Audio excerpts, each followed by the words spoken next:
Can you guys talk about the what you auditioned? You all four of you auditioned for the part. Can you talk about what scene you did, what that process was like? Yeah, I initially auditioned for Lacy, the best friend.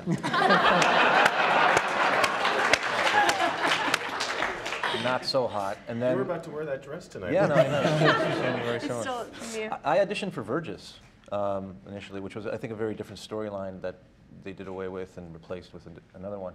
And then I had the offer to do Sam, and when I read it, I was like, blades, tattoos, easy choice. So, so I said, yeah, I'll do Sam, and the next day I was in Vancouver. Did you know that you nailed it? When the offer came in, yeah, I figured that. When you did it, did you feel good about the Verges audition? Well, I mean, I auditioned, like I said. Yeah. I don't know. They weren't there. I think we sent the tape from LA to Vancouver, so I had no idea. The only thing I remember is when I was cast and I finally got up for the read-through. Jeff Reiner was there, the director of the pilot, and Ron was there, and David was there. But after the read-through, I went over to Jeff to introduce myself, and he goes, I didn't think you were that tall. and that's it, and that was the story. That's very high praise from Jeff Reiner, by the way. He had it at that point. Yeah.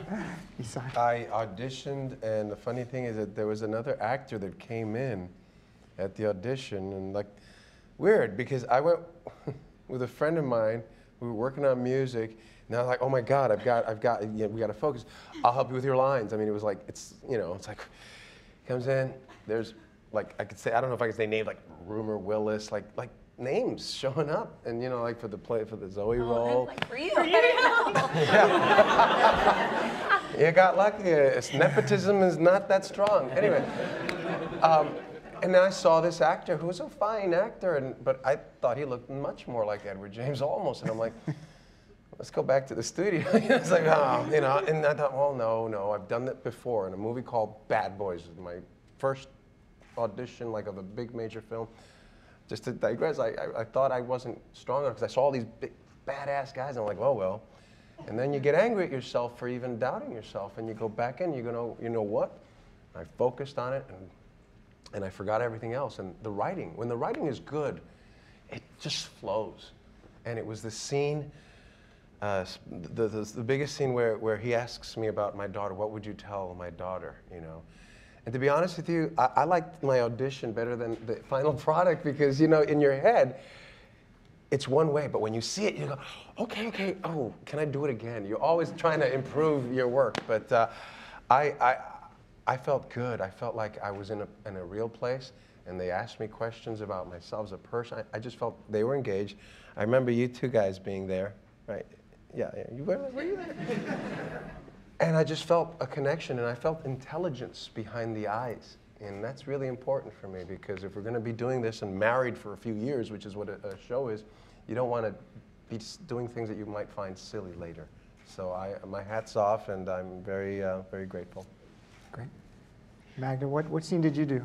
I think I did 2 scenes, but the one that I remember was the one where I find Zoe covered in blood on half her body, and I react to that, and I see that my best friend is still alive.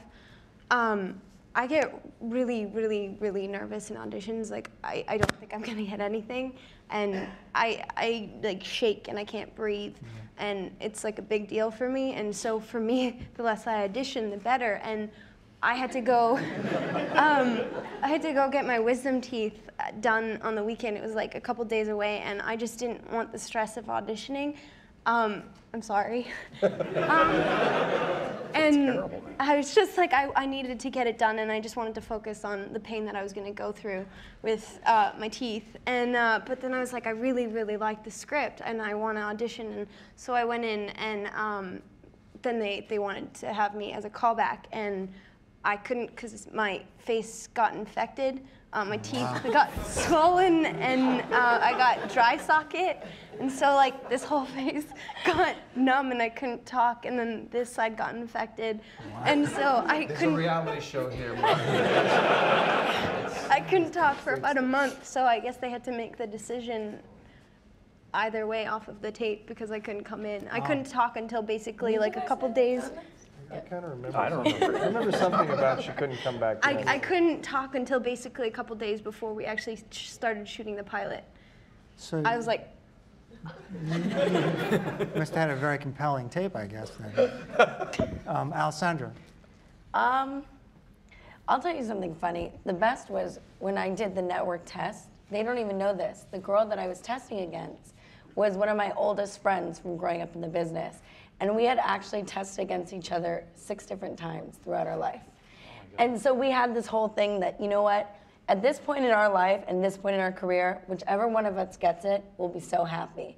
But then I felt bad because she was the biggest Battlestar fan and she was telling me all this information. I go, what's a Cylon? Like, I don't even know what I'm supposed to be playing right now. So when I went in there, I thought, okay, you know what? I'm just gonna do it how I am, and I'm just gonna be really rough and tough and do it because I have no idea what I'm even going in for. And that's what happened. Plus, I bonded with the director because he and I are both Los Angeles Laker fans. So I think that's kind of how my in got in with them. So how did your rival or friend take Not it? rival by any Friend. means. Friend. How'd she take it? She's great, Okay, you know? good. One of my biggest supporters.